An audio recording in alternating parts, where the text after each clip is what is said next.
Eu gravei um vídeo tratando sobre a pacificação de um determinado tema em todo o território nacional quando há divergência entre os órgãos estaduais, uma decisão em um estado e uma decisão diferente em outro estado.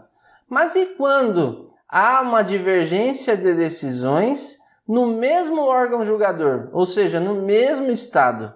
A nossa dica de hoje é sobre esse tema. Uso a mesma tese e recebo decisões diferentes. O que fazer? O meu nome é Ademir Santos e seja muito bem-vindo ao canal Trânsito na Prática.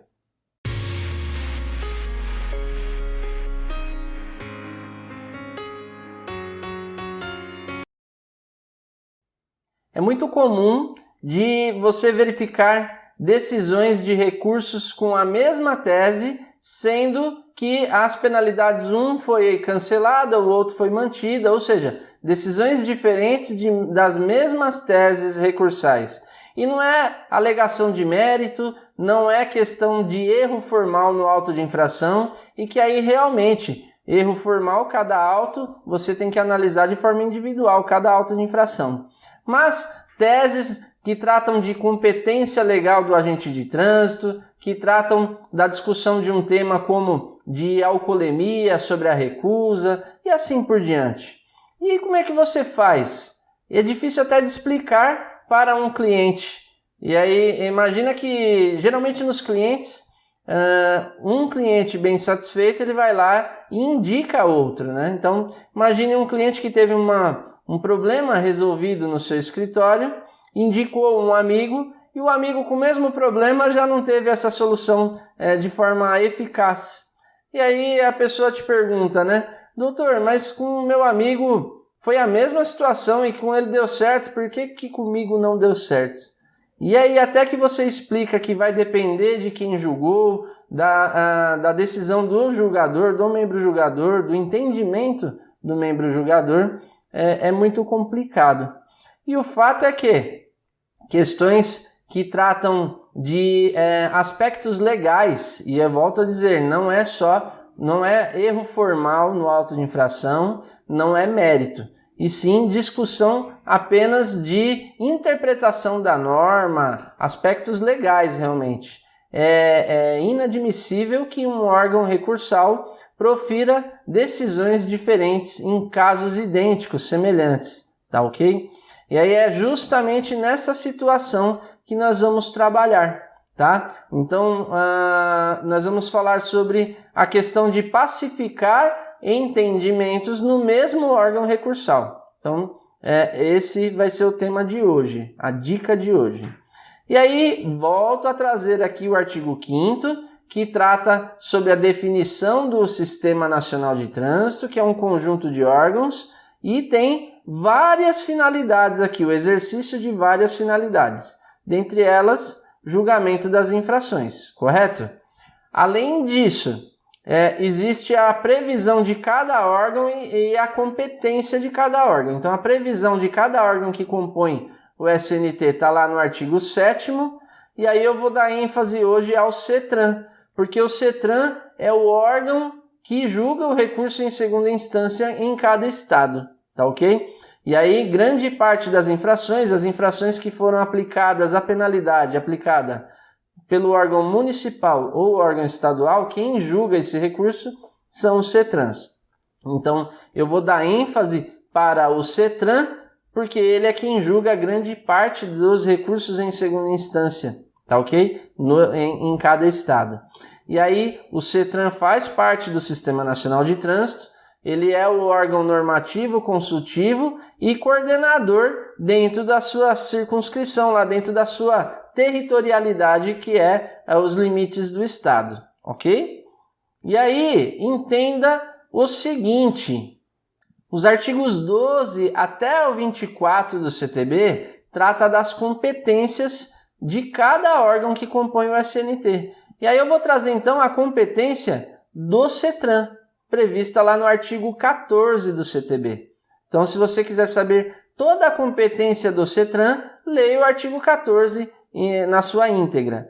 E hoje nós vamos dar ênfase ao inciso 3, porque uma das competências do CONTRAN é julgar os recursos que forem interpostos lá e que for de competência dele. Então, recursos em segunda instância é competência do CETRAN julgar, de órgãos órgãos autuadores aí do município e do estado, correto? Órgãos estaduais e municipais que aplicarem penalidade, competência do CETRAN. E uma outra competência é justamente a responder consultas. Então, se você verificar aí no artigo 14, inciso 3, compete ao CETRAN responder às consultas relativas à aplicação da legislação e dos procedimentos normativos de trânsito. Essa é uma questão muito importante e que muitas pessoas não sabem utilizar isso. E eu vou dar um exemplo aqui que eu utilizei isso e que houve uma discussão no meu município aqui inteiro sobre essa situação. Eu havia recorrido de algumas infrações que eu entendia que o agente de trânsito não havia competência legal, não tinha competência legal, ele não poderia ser agente de trânsito, não poderia lavrar um auto de infração.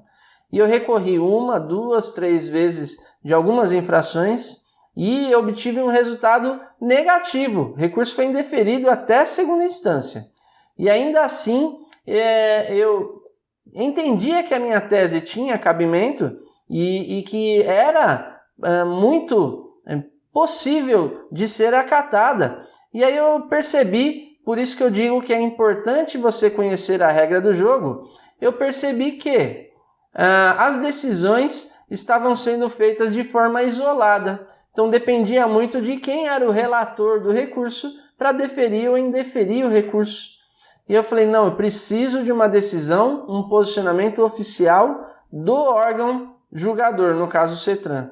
E aí eu utilizei essa consulta com base no artigo 14, inciso 3, tá? E aí o que eu fiz? Eu usei a consulta com a mesma tese do meu recurso, só que eu falei, olha, eu, Ademir, quero me consultar com vocês, órgão julgador, né, no caso CETRAN, para que eu tenha um entendimento oficial deste órgão, deste conselho, sobre essa situação.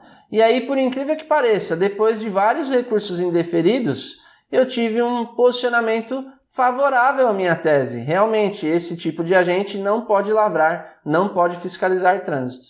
E aí, com esse parecer, agora eu utilizo em todos os recursos dessas infrações em que cabe esse tema, em que cabe essa tese. Então, ficou pacificado um entendimento no mesmo órgão para todas as infrações com essa mesma tese. Tá ok? Então, fica aqui a minha dica de hoje. Eu espero que você tenha gostado.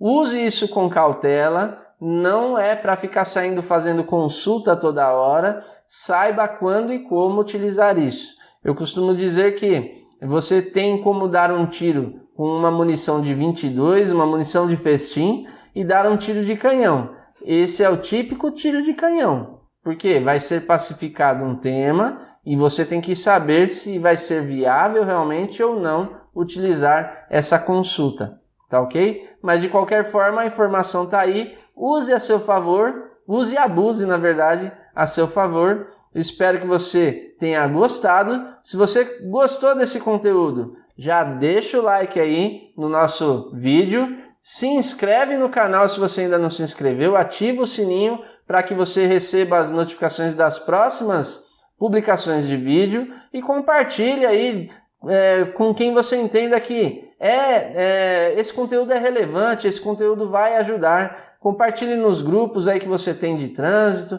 vamos propagar essa informação, vamos aumentar a nossa família Trânsito na Prática, tá bom? Um abraço e até a próxima.